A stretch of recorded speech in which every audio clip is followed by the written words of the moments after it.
That guy. Yeah, what's this guy about? He's doing too much. Yeah. Do less. Calm down. Y'all crazy. Y'all busted unks. Y'all chopped unks. I'm out of here. What's up, everyone, and welcome to Last Week in Star Wars. I'm Alex. I'm Molly. And we're going to talk about Ahsoka Season 2 theories. We'll talk about the Starfighter reveals from D23. Echoes of the Empire's final issue. Pathfinder's issue 4. And I'd like to start with what we got up to in Hyperdice this past week, our new-ish, it's been out for 2 weeks now, but we did our second episode of our tabletop Star Wars actual play show. And how is it for you to, revisit all these? Because I've been editing them for a year, and now you're kind of, watching them again. I'm busting them all up into clips. I am going through and editing them a lot now, but trying to make small little snippets make sense. Yeah. But it's really fun. Every time I rewatch an episode, I just get pulled in and start laughing at the stuff that we're doing because we did it so long ago. A lot of the stuff I don't even remember. But getting to put it out there and share it and pick and choose what clips go out, it's been really, really fun. I've been loving seeing people's reactions to it. It's fun to just put something that is more of a creative work out into the world and see people reacting to it and being surprised by it, or someone's already made fan art, which blew me away. Yeah. So shout out to Radio Free Coruscant. And we were going through these renders that they put together using Star Wars Jedi assets, hunters, and The Sims. And the details that they included were amazing, including the little Tamborgachi or Gormanda on your tablet. Yeah, I was wondering if and when we would get any fan art, and I certainly wasn't expecting it, but I wasn't. I'm so excited about it. Yeah. It was really exciting to see you. Molly walked into my room this morning and was like, look. Yeah, seeing fan art or seeing people connecting specifically with the characters is uber satisfying. For Hyperdice, I also wanted to point out, because I didn't really mention it early on and I should have, that there is an audio-only version available on every major podcast platform. We didn't have the links for a lot of them because we just don't get those until the first episode is live. Mm-hmm. But now that the first episode is out there and the second, all of the major podcast platforms are going to have Hyperdice as well, releasing at the exact same time that they do on YouTube. So yeah, that's been incredible. And thank you to everyone who's gone over and checked it out and subscribed. I did want to remind everyone that we're doing a giveaway over on Hyperdice because we have those sets of Star Wars dice and we're giving away one set every single week.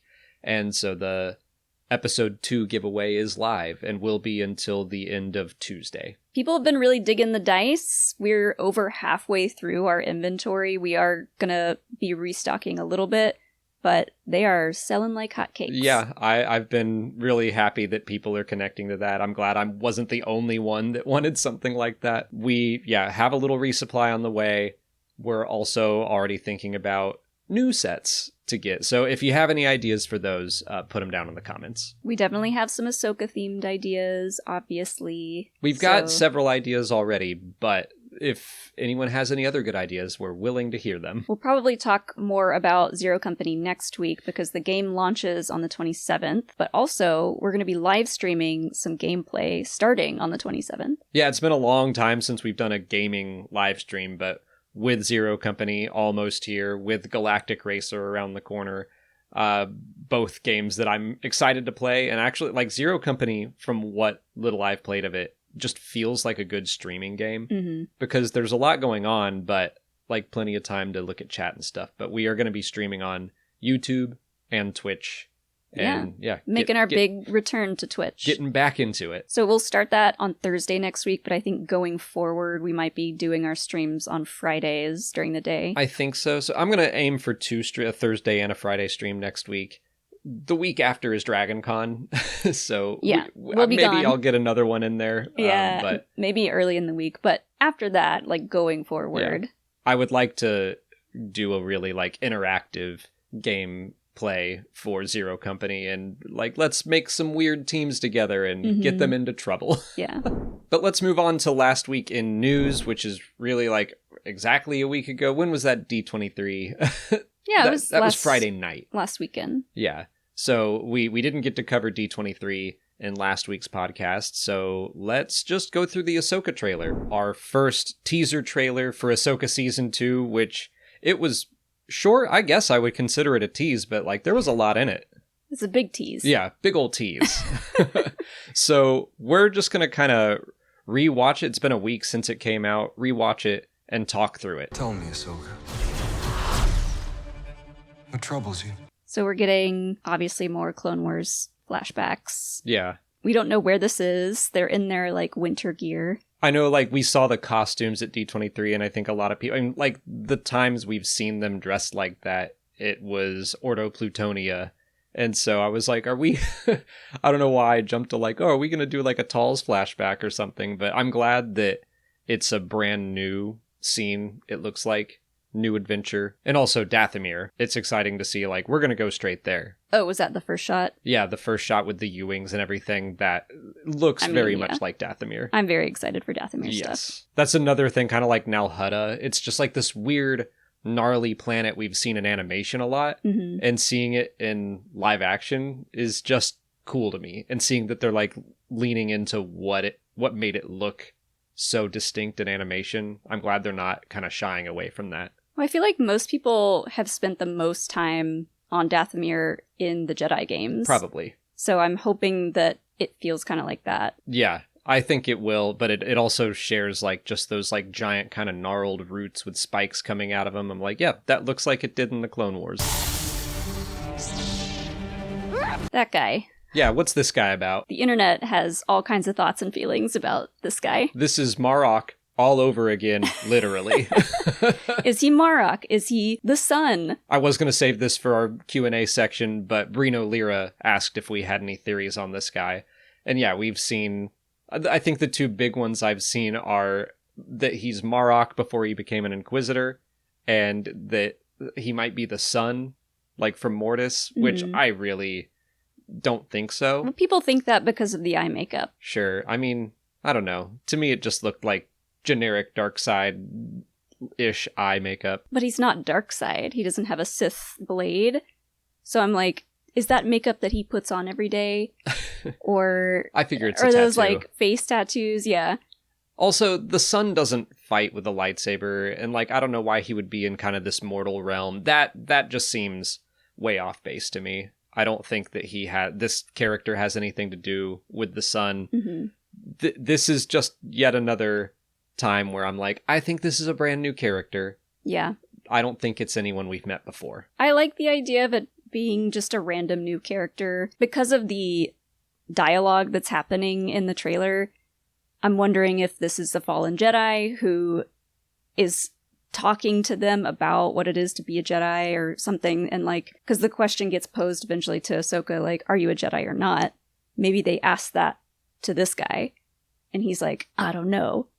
That's a great point, because I think this is going to play into Ahsoka's journey. And that's her whole, am I a Jedi? Like, in my opinion, she is a Jedi. She just doesn't want to call herself that because of what she witnessed during the Clone Wars.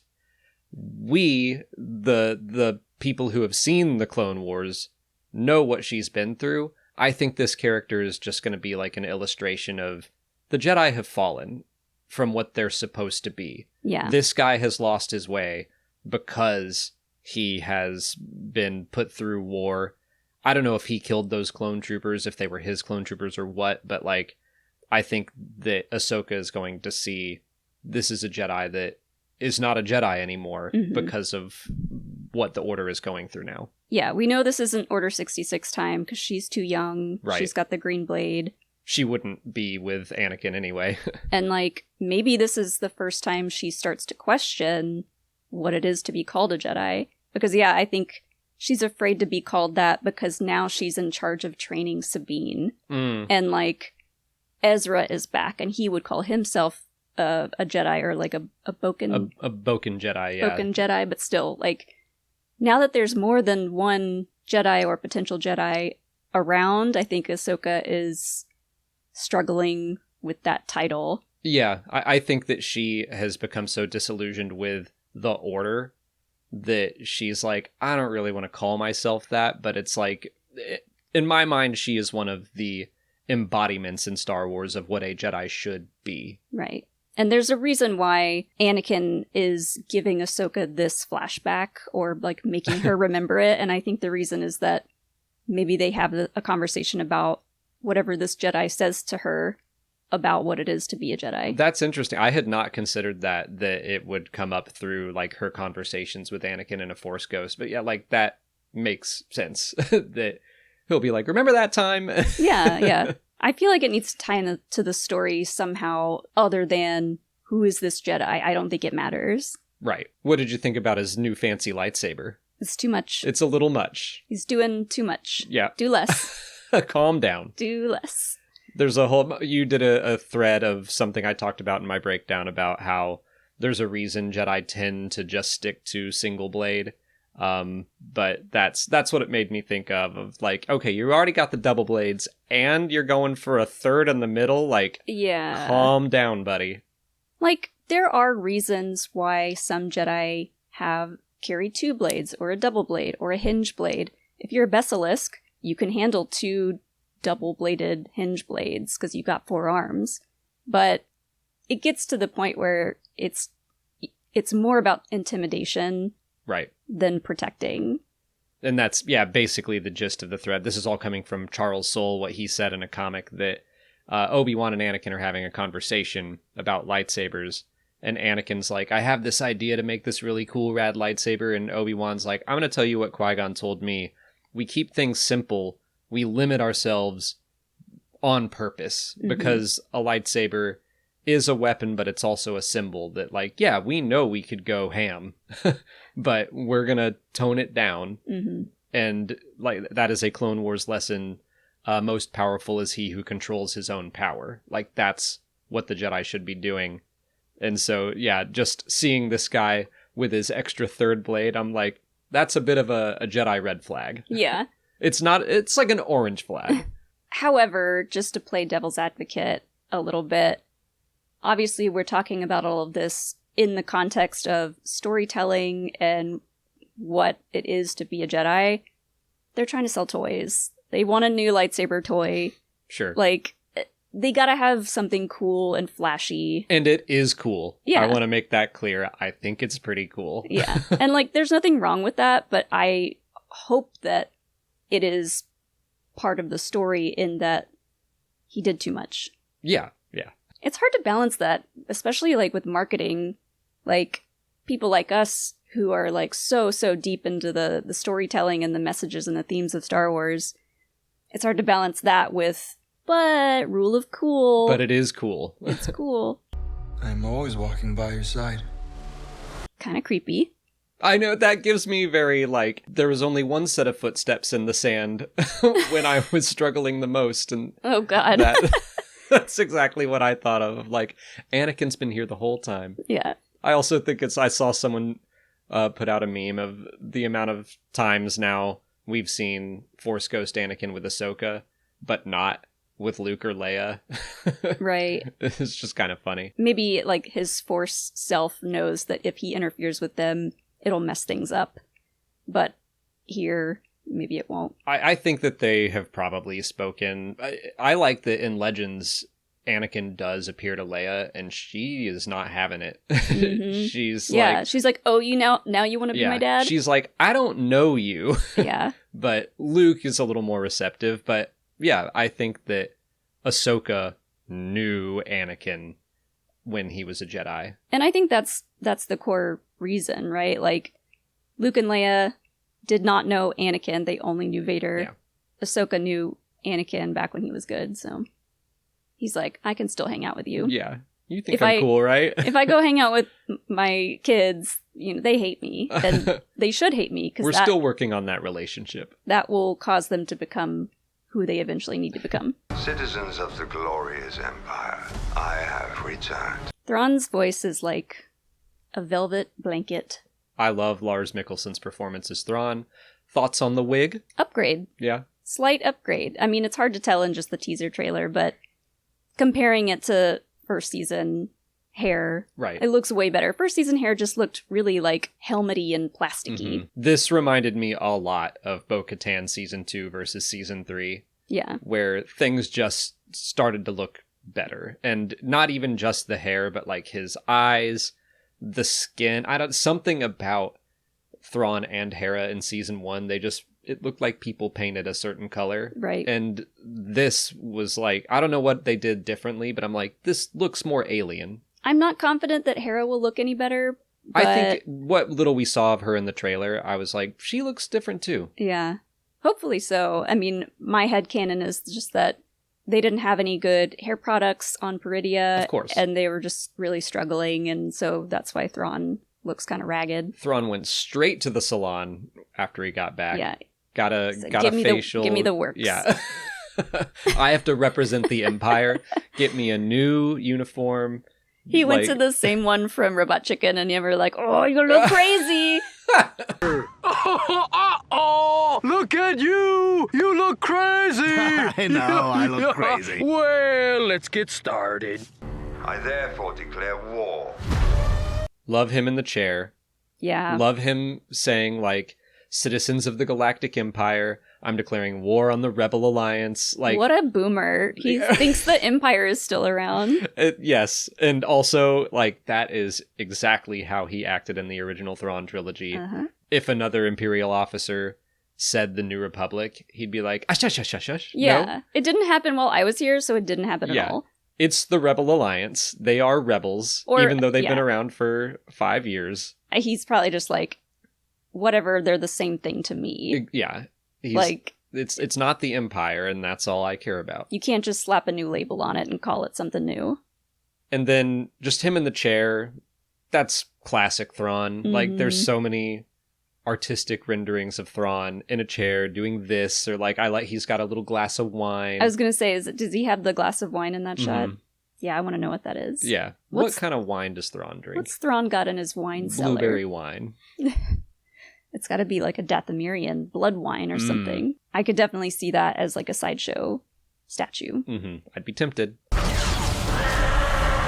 Yikes. Night Sisters looking terrifying. That's so cool. So they get dropped down out of ships in these little pods that just like bust into the hull of the ships. Which, again, this is why when I was doing my breakdown, I kept saying, like, that's so Thrawn, is that something he does is find creative uses for stuff that already exists. So, like, the TIE bombers dropping personnel onto another ship that drills in. Which, it reminds me of the Skeleton Crew opening. Yeah, kinda. Where they drill into that other ship. So I don't know if this is... I think it's at least meant to be a reference to the mole miners. So these are ships that they steal from Lando, and they are ships that are able to drill into things. And so they do that. They use these little ships to attach onto New Republic vessels and board them and take them over. Where are they from? They're from Lando. Lando has another, like, mining colony. Sure. Right. He knows what he's doing, so... He's always doing business. I don't know if those are meant to be the exact same ships, but I'm like, it is the same basic strategy, and it's cool to see that. Well, yeah, I wonder if Thrawn... If they were on Dathomir, or if Thrawn has already gotten in touch with the Shadow Council and he got him from them. Yeah. It's a good question. I don't know if they're going to get into where those things come from. Again, they might just be made for that in this series. They might not be mining vessels. It would be cool if there is a bunch of stuff being held on Dathomir. Like, if they've been preparing somehow for this. Or maybe they'll show us, like, them intercepting shipments and, like, stealing cargo and stuff. I do kind of think that the Night Sisters that are popping up probably in those, like, boxes that they took from Peridia. Yeah. I think that's the most logical answer, since we're seeing a bunch of new Night Sister faces all of a sudden. Yeah. Do you think Thrawn has already contacted at this point the Shadow Council and maybe had them come to him on Dathomir? That's a great question. I don't know, but I kind of love the idea that the Mandalorian and Grogu, even though it didn't strongly tie into what's coming, the fact that we see one Shadow Council member die and another one is captured, that like the New Republic is going around and wiping out the various infighting Shadow Council people, and that's going to make it easier for Thrawn to swoop in and be like, everyone rally to me. Yeah. Yeah, like, I have the biggest crew now. You should just come here and join me. Yeah, so I do think we will probably see some familiar faces from the Shadow Council. I would like it if one pushed back and Thrawn just blows them up. Oh, yeah. That'd be fun. I'm sure someone will be like, oh, you just show up and think you can take over. And he's like, yeah, Yes. that's kind of what I do. Also, he wasn't in the trailer. Really want to see Gilad Pelion. He's like Thrawn's OG homie, and he was such an ardent supporter of him in that Shadow Council scene. So, where's my boy? Where's Pelion? Maybe he contacts Pelion and has him rally whoever's left of the Shadow Council, and through Pelion, they're getting these mining ships. They're getting all this other stuff. I really hope, and I think Pelion will be in this somewhere. Oh yeah. Love the B-Wing. Everyone got excited to see B-Wings. And do they all do this? It seems like it lately. Originally, I don't think that's something they all did. And then Star Wars Rebels showed us like the B-Wing prototype. But we saw this happen in Skeleton Crew also. So it seems like the New Republic, at least this version of the B-Wing that the New Republic has, does that. Cool. I like that upgrade. I love it. It reminds me of Luthen's ship. Yeah. I mean, it's always fun to me when we see the Starfighters doing what they are designed to do. Like, sometimes they're all treated the same. X-Wings, Y-Wings, A-Wings. Like, they're all just Starfighters. But when you see a Y-Wing do a bombing run, when you see a B-Wing attacking capital ships, it's just nice to see. That feels like Hera's doing, honestly. Yeah. She has an appreciation for B-Wing. She does. For all ships, but especially B-Wings. So I hope that's her doing. Master! So we see Baylan pulling a lightsaber on Shin. That's kind of what it looks like. In like the snow? Or Yeah. a storm or something? Snowy storm. Yeah.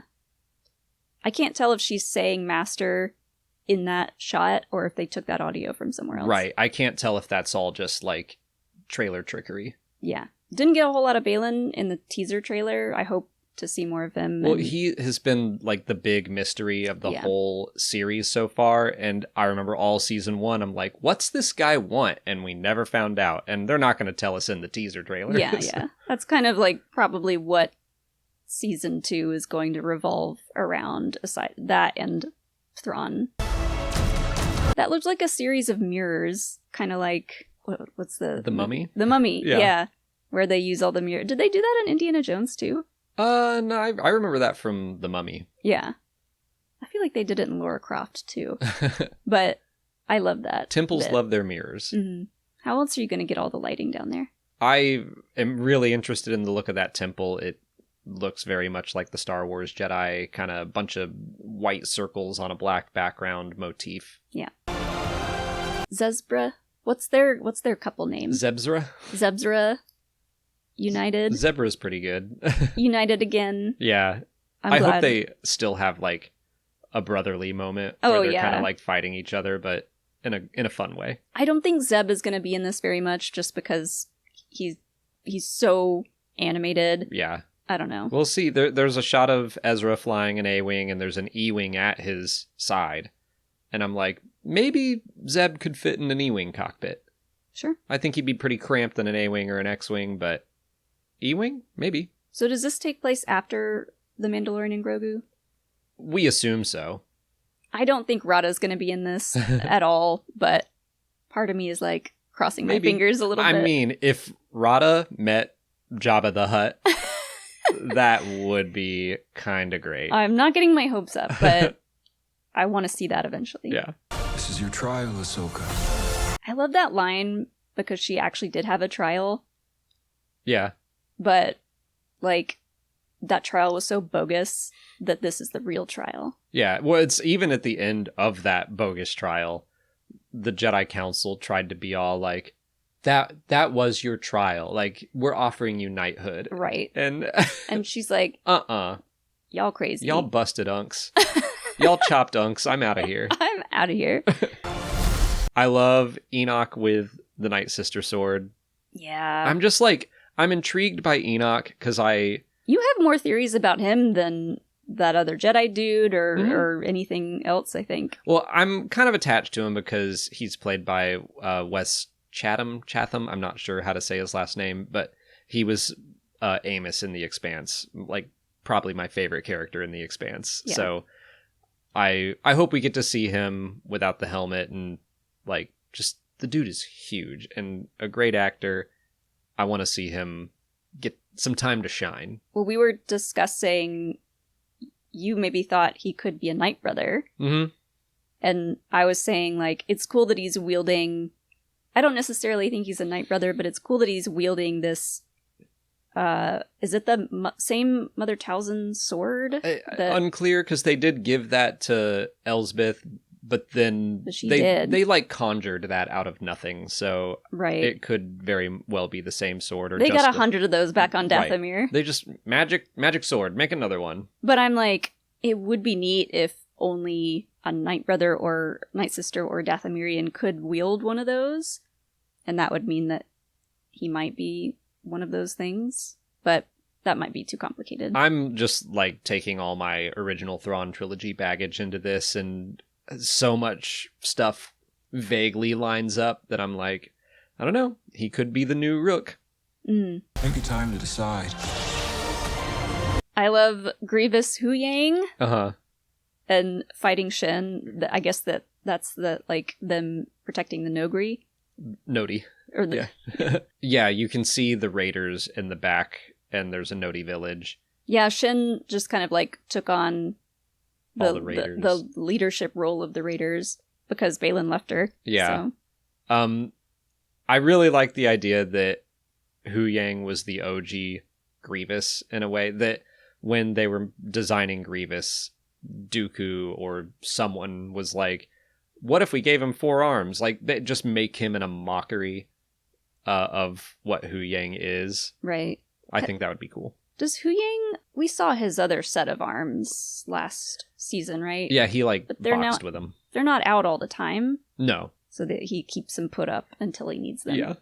Yeah, I think it would be funny if he was like, damn, Grievous stole my bit. Mm-hmm. But obviously he's like the OG maker of lightsabers, so... Yeah, he's 20,000 years old. He's got to be better at it. It reminds me of like the Tolkien elves were twisted into orcs and Ents were twisted into trolls, that kind of thing, that the dark side doesn't create, it just corrupts what the light has made. And Grievous would have been cooler if he had just stayed a Kalish warrior. Yeah. What do you think about the fact that it says season 2 at the end and not like the final season or anything like that? I think anything related to Ahsoka will never say final anything. I think now that Filoni's in charge, everything's open-ended, at least in the terms of the Mandoverse, the Ahsoka-verse, whatever, the Filoni-verse. I guess everything's the Filoni-verse now. Yeah, Mandoverse. And I don't say that in like a way that it's annoying. I just think that makes the most sense to just keep it open-ended and say, if people go crazy and love this season 2, maybe we do another season. Right. Or like, maybe we'll have the funds to do the movie. I'm sure we'll get into this later, but like, I don't think this is the final ending for any of these characters. Yeah, we will talk about that in the Q&A section, but I am agreeing right now, but I do share some concerns that our buddy Ken Knapsack over at Force Center, he did his podcast alone this week, but I listened, Ken. I was there for you. I'm always walking by your side, he's just never like alone. Anakin. Yeah. But he did point out that with streaming being in such a tumultuous place right now, that it's like, okay, I hope this ends in a satisfying way where, yeah, maybe open-ended that we could get a 3rd season, but it's like, don't dangle a bunch of cliffhangers out there and then it's just canceled. Yeah, no, I hate the tendency to do that, where it's like the writing for a season 2 is not taking into account whether or not another season is happening, but instead they're just like, I don't know, maybe. Especially the further into a show we get, if you're doing a season 2 or a season 3 without knowing if it will continue, that's tough. Yeah. Also at D23, we got a little bit of information about Starfighter from Shawn Levy in interviews, and they put out like a little synopsis. I guess let's talk about Cade Oberon first. Love that name. Such a Star Wars name, but also feels like a name that would fit in any like sci-fi fantasy absolutely universe. I like the name. I like the jacket that they revealed with the upside down Rebel logo and the cross blasters, which is kind of like a Jolly Roger piratey look. Yeah, I've already seen several people online make their own version of that jacket by either like using bleach on black or just like painting it on. Yeah. And I'm like, that's going to make for some great merch. Pretty cool. Ryan Gosling has to have a cool jacket in every movie he does. In his contract. It must be, because it's happened so many times now. Yeah. The man loves a jacket. Closet full of jackets now. Shawn said that he and Ryan were kind of inspired by The Outsiders, the film and the book, that Cade is like from the wrong side of the tracks. And he also has the fastest starfighter ever made, and it was an Imperial starfighter, so... Does he have it? I guess he does, or has access to it. Yeah, it's unclear right now, but I'm wondering if he is ex-Imperial. Like, he seems too young to be someone who was part of the Empire. Right.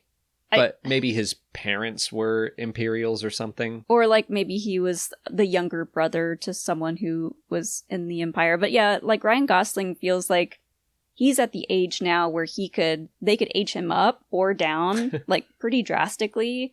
Not like digitally, but right. I just mean like with makeup and how he dresses and stuff. Sure. I think he could pull off going a little bit older or younger. That's true. I can see that. So I'm just like, I'm trying to dig into what Shawn meant by he grew up on the wrong side of the tracks.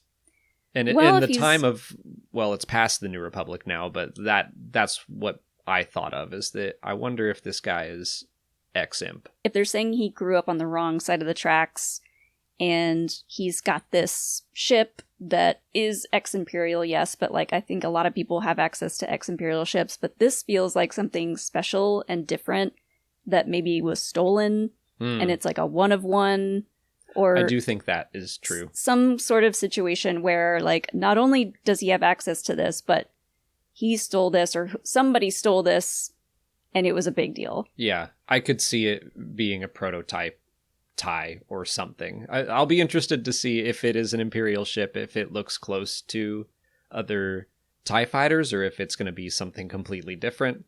Star Wars loves talking about dads. Maybe his father is the designer and creator of interesting said prototype. Sure. With all this talk of like the New Republic and the Empire, Shawn also said, and this is the thing that I think excited me most, is that he said this is a time in the galaxy where there is no central government and everyone is just kind of on their own trying to survive. Oof. So I don't know. That could mean just in this corner of the galaxy. I don't know if he is saying once and for all that like New Republic gone, New Republic never heard of it. So like that, but the idea that we aren't just diving straight into a brand new galactic government, right?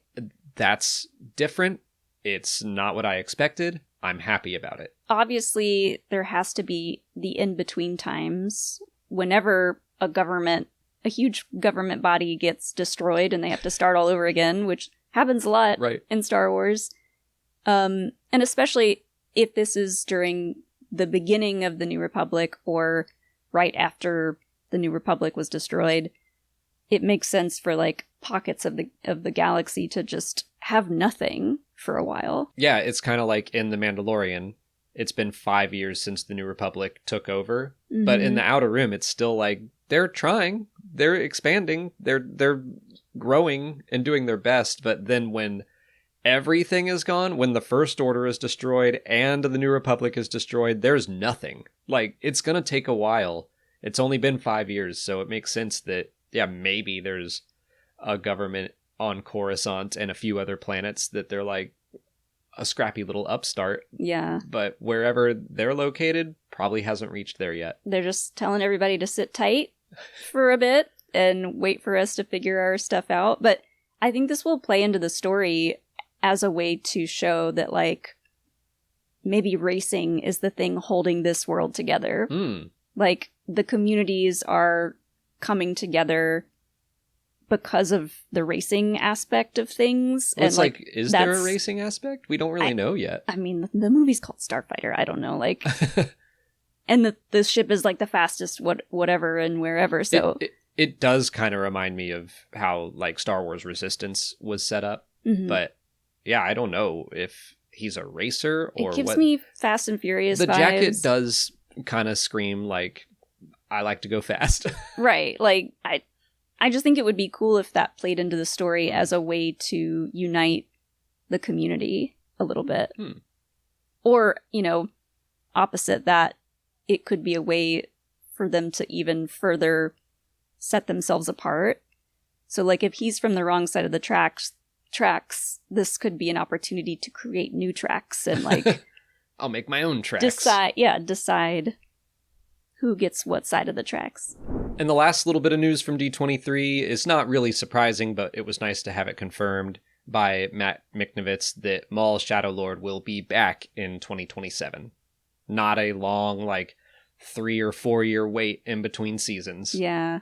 I'm not shocked by this at all. And I wonder if they just kind of, like, worked on both seasons at the same time. So it might be, like, pretty much done. Yeah, I think that is what they tend to do for animation. I wouldn't be surprised if they have done 2, maybe recorded a 3rd season already. Like, yeah, they just seem to do that a lot for animated series, which is great. Yeah, I'm curious. Maybe that'll come out right after Ahsoka ends. If Ahsoka is like early 2027, maybe this will be summer. Oh yeah, we didn't bring up that Ahsoka starts on January 20th, so that'll take us through like the end of March.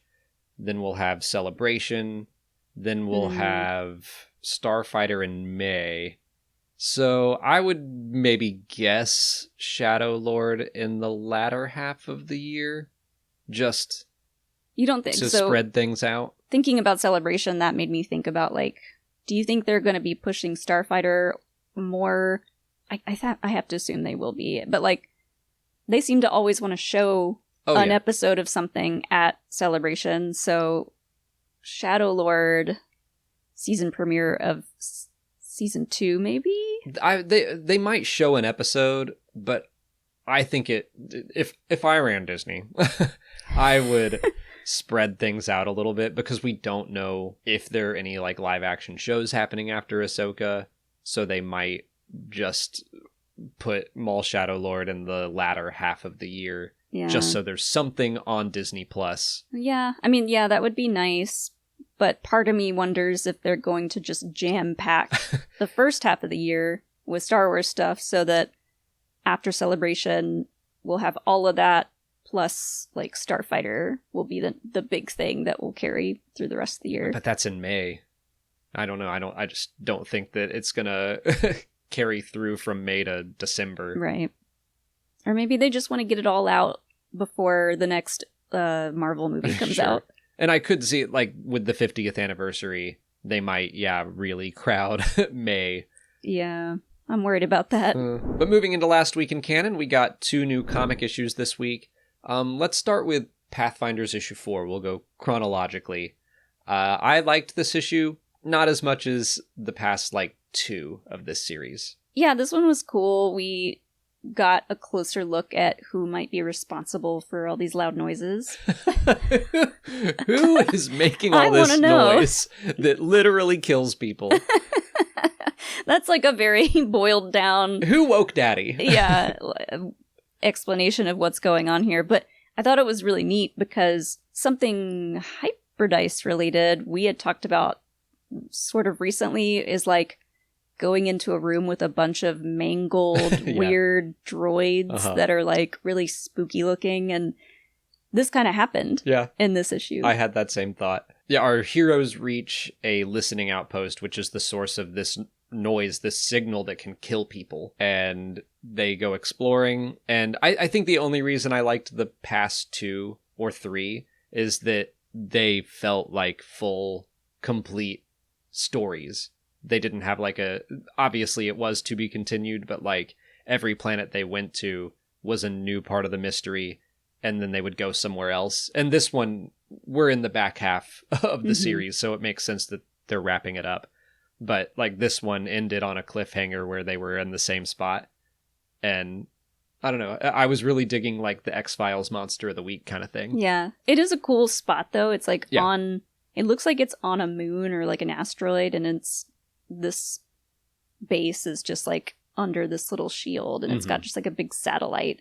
And come to find out, there is a Pantoran? Yes. There's a Pantoran who is like hooked up to all these cables. He's like half Pantoran, half droid at this point, typing away, doing something sketchy.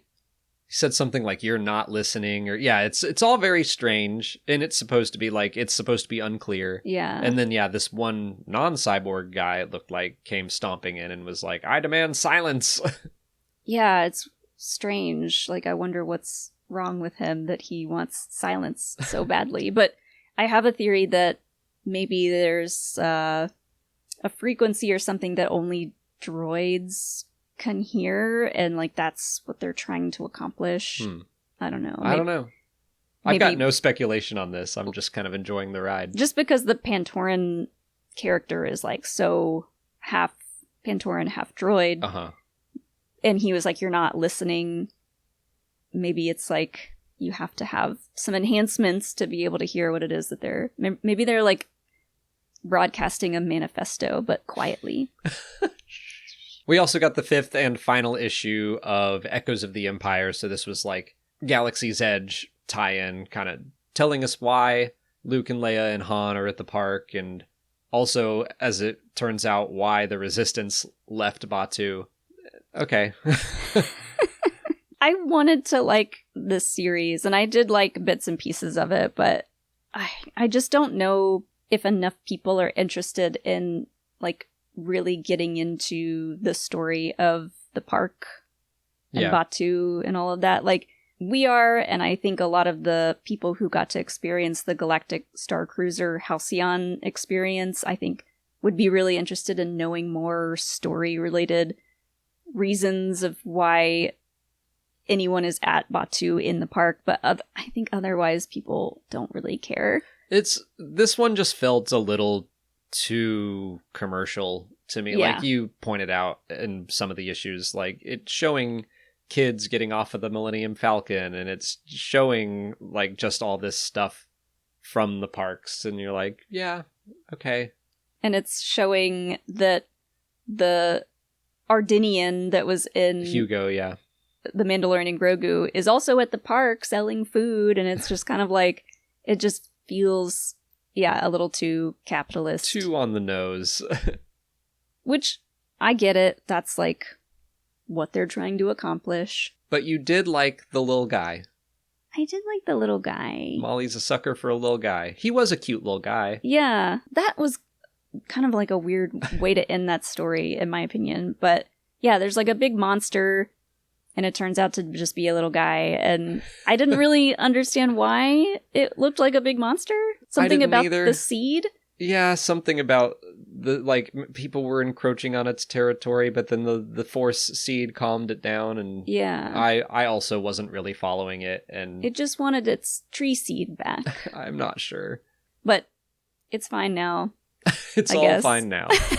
I think this story would have worked a lot better had they done something like they used to do with the little animated shorts, Galaxies of Adventures or something, or like Forces of Destiny. If they had made little animated shorts for this story and like showed it to kids would have watched them and been excited to like relate that to their experience at the park. Yeah. Having read this, I don't know the next time we're going to go to Disneyland or World, but I don't think I'm going to be thinking about this comic while I'm walking through it. Who Yeah. knows? Maybe I'll be like, oh, it's the little guy. Yeah. I mean, I wish they had an Oga. We have Oga's Cantina, Yeah. but Oga isn't there.